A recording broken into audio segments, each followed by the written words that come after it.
Hi, I'm Gabriel from GabrielSeanWallace.com, and in this video I'm going to talk about logical fallacies and how they hurt your self-awareness and also how to avoid them. Right? So what is a logical fallacy? A logical fallacy is a non sequitur. That is, that they are errors in reasoning. They are arguments where the logical conclusion that you have presented does not actually logically follow the argument that you have presented to get there, right? There's not a real connection. And it can be quite easy for people to fall into this trap of using a logical fallacy.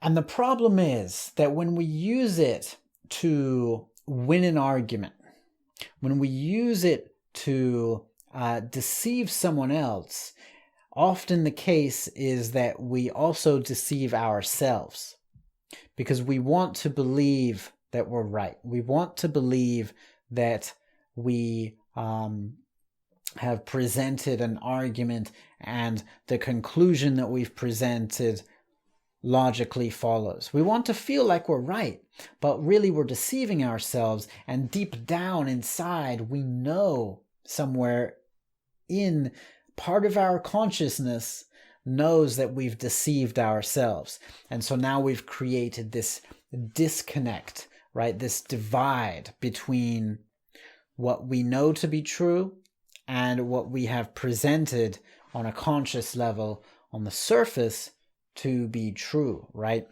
So you can start to weave a whole intricate web of self-deception when you use logical fallacies in your life. And I have a bunch of logical fallacies here today to share with you on my computer, okay?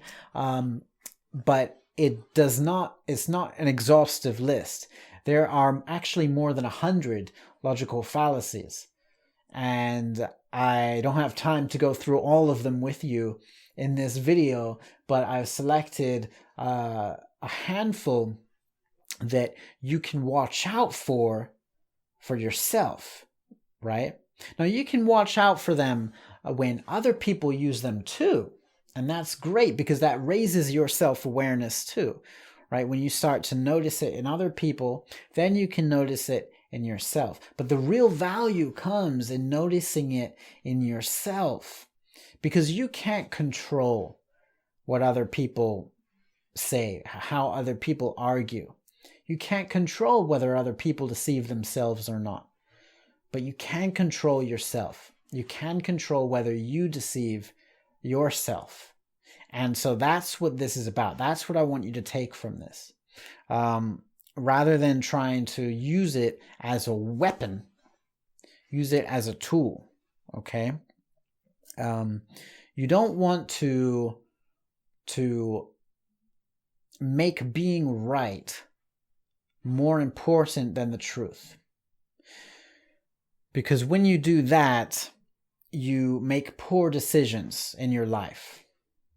You start to make decisions based on being right from a place of ego, which is often a place of self-sabotage. Whereas if you are grounded in truth and you are self-reflective rather than self-deceptive, then you will create positive decisions based from that. You won't be creating a distorted picture of reality anymore. You'll be creating a more accurate perspective of it. Now remember, as I always say, the map is not the territory. So it's not that you're creating a completely accurate view of the truth, but it's a more accurate map. And you won't be fragmenting your personality anymore. You will be putting the pieces of the puzzle together instead. So let's go through some of these. The first one I have for you is ad hominem. Ad hominem. Now, what is this? This is when you direct your argument at a person rather than at the substance of their argument, right? So if they have an argument, or they have a logical order of thought, and you want to argue against that, ad hominem is when you argue against the person and claim that because it came from this person's mouth, it's wrong, right? So it can be name calling, right? That's a really kind of base form of ad hominem. But it can also be simply that this person is not a good person, right? Maybe this person is a fraud, or this person is a criminal, or this person is your enemy. So you shouldn't even consider their argument because of who they are. Or they speak in a weird way, right? This is, if you hear someone mocking another person, like they have said something and then you mock what they said, mimicking their voice in a kind of discriminatory tone, right? A tone of ridicule. Then that's what you're doing. You're using ad hominem. You're not arguing against the substance of their argument. You're arguing against the person. So you're not really thinking about their argument. You're not really considering on any level what they're saying. So that's the first one to watch out for. And the next one, closely related, since we're talking about directing arguments at people, is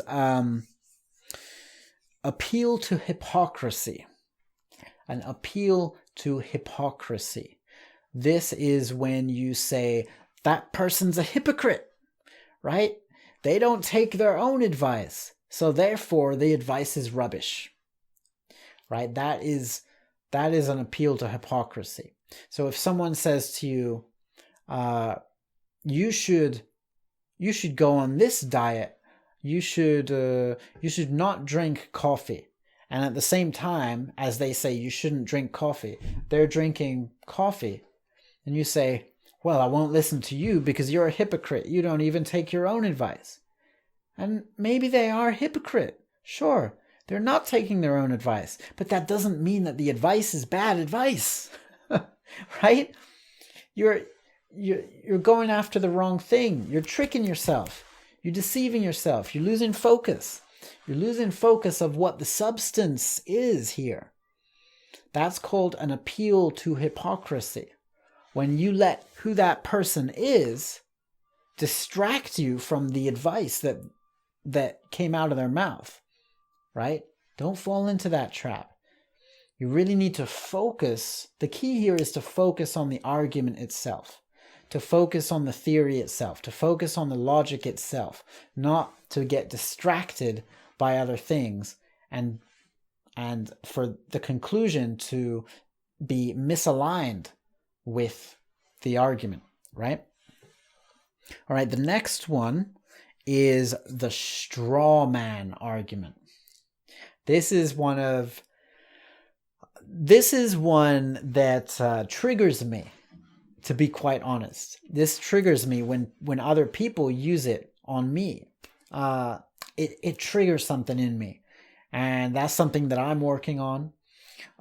But it's when someone takes your argument, puts it to the side, and says that you're arguing this other thing, right? That's the straw man. That's not the real argument. That's the straw man argument, right? When they have created this other argument and they say that's your argument, and then they start arguing against that, and you're sitting there thinking, well, no, but I didn't even argue that.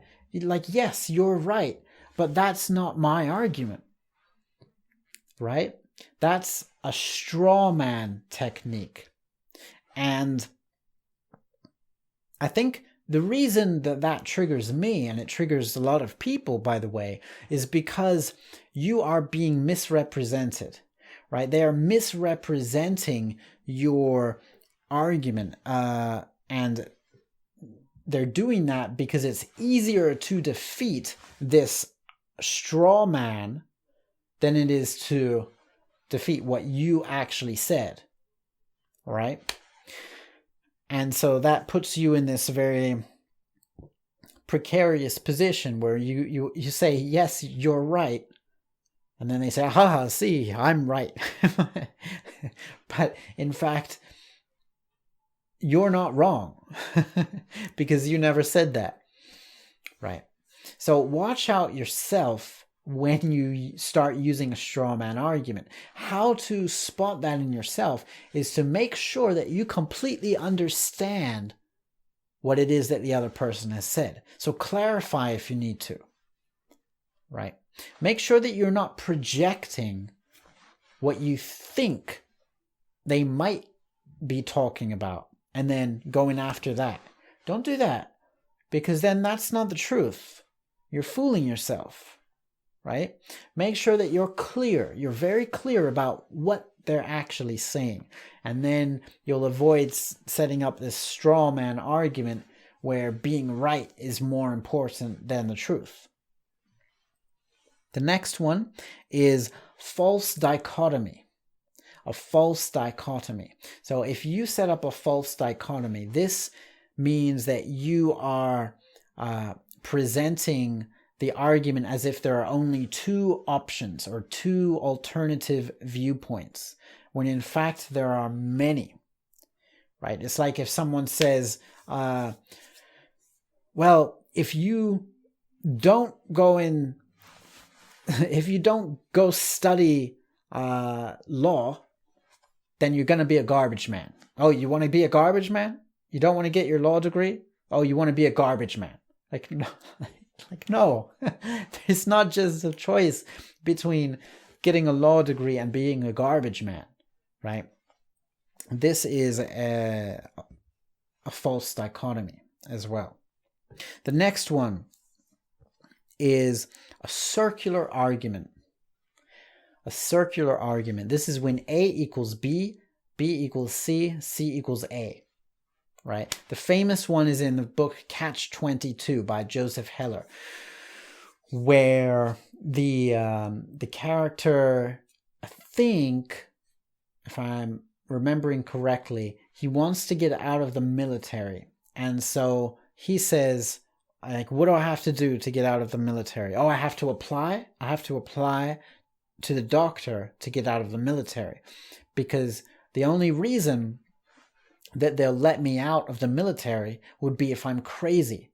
So I'm going to tell the doctor that I'm crazy. But the problem is that anyone who wants to get out of the military is not crazy. They're sane, right? Because they want to get out of the military. The military is a terrible place to be in this book. So it's like, well, oh, you want to get out of the military? Oh, well, that's definitely not crazy. I mean, anyone in their right mind would want to get out of the military. So you're applying to me to get out of the military because you're crazy, but you're not crazy. You're in your right mind because you want to get out of the military. Therefore, you're going to stay. But if you are crazy, if you're crazy enough to want to stay in the military, then you wouldn't be applying in the first place. So it's a catch-22 situation. And this is a classic circular argument. So make sure that your argument is not circular. The next one is a generalization. These ones also trigger me a bit. This is when someone says something like, everybody who is anybody has a car, right? Whatever that means. Or you always say that. Really? Always? That's a generalization. Nobody agrees with him. Nobody? Have you asked everybody? Right? It happens all the time all the time. See, these are not clear thoughts. These are not clear lines of reasoning because you're generalizing.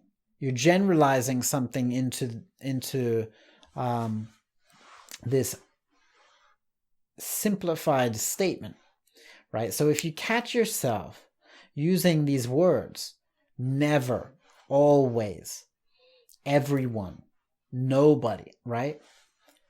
Ask yourself, is that true or am I generalizing? The next one is a red herring, and a red herring is information which is intended on being distracting or misleading. All right, so if you are in an argument and you say, you give this piece of information, whatever it is, I don't know. If you're in an argument to do with a diet, let's say, and then you just throw in a piece of information like about how someone else you knew had some other health problem and they died, so better listen to me, right? It's like this other thing that's unrelated, but it still kind of distracts you, and you're kind of trying to make the connection here, but then they've moved on. This is a red herring. So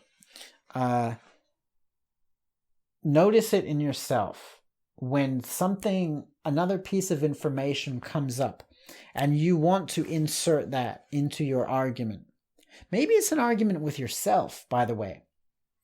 You want to insert it into your argument, and then you end up doing that, and you go along with what you're saying, even though there's no actual connection. And then if you start adding lots and lots and lots of red herrings in, piling them all up, it looks like now you've got a huge stack of evidence for what you're saying. But then really, there's no evidence because they're all red herrings, right? All right, next one. Equivocation. Equivocation is the use of ambiguous language to conceal the truth when you're vague, all right? Watch out for that for yourself as well. An appeal to authority. This is when you say God says it's true, or the president says it's true, or the police say this, so this must be the right thing, or my mother says it, so it must be the right thing, right? Whatever authority you want to choose, if your whole argument is based on what they say, then this is an appeal to authority, and it's not logic at all. It's not any real kind of reasoning. The next one is the use of hyperbole. This is simply exaggeration, and it's similar to generalization, actually, and it's also similar to equivocation. It's just when you exaggerate, hyperbole. Confirmation bias is when you seek more evidence of your own theory but ignore all the evidence to the contrary. Do you have any confirmation bias in you? This is a common one, all right? People like to find evidence that confirms what they already think and then turn a blind eye to the evidence that goes against what they say. Causal fallacy. This is when you say, when I go to sleep, the sun goes down. That's not the cause of the sun going down, right? Or, I failed the test because you didn't wake me up on time. You didn't fail the test because I didn't wake you up on time. You failed the test because you didn't study, right?